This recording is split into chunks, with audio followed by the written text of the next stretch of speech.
For a long time, I didn't talk about money with my family at all. Not because we were hiding some big secret, but because it always felt awkward, or it turned into some advice that I never asked for, or it turned into comparison. So I just avoided it. If you've ever changed the subject at a family dinner when the subject of money came up, or given some kind of a vague answer when someone asked how you were doing financially, you already know exactly what I'm talking about, don't you?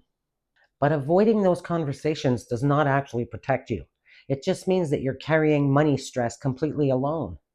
And it means that the people closest to you have no idea what's actually going on in your life.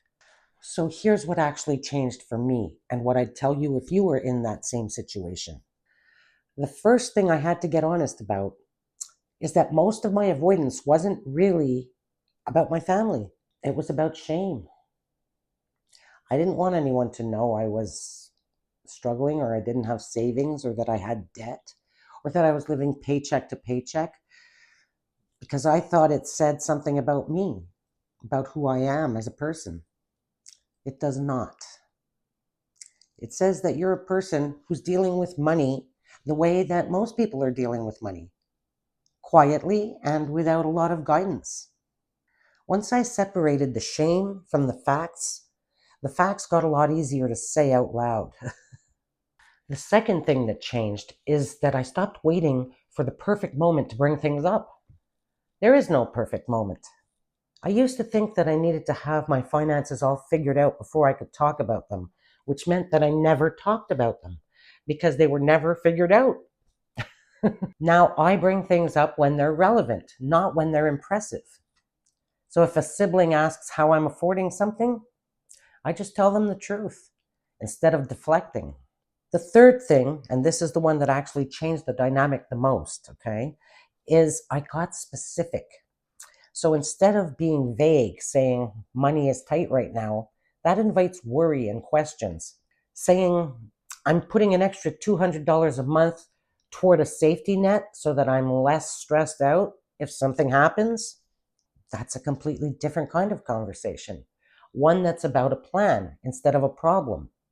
People respond to specifics with respect.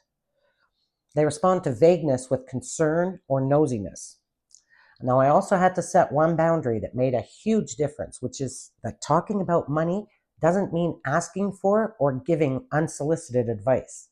If someone shares a number with me, I don't respond by what they should be doing differently unless they specifically ask. That single boundary is what made these conversations feel safe instead of like an audit. So here's what I want you to take from this. You don't need a perfect financial situation to start talking about money with the people close to you.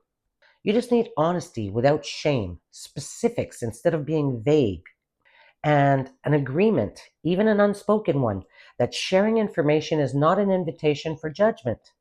Start small if you need to.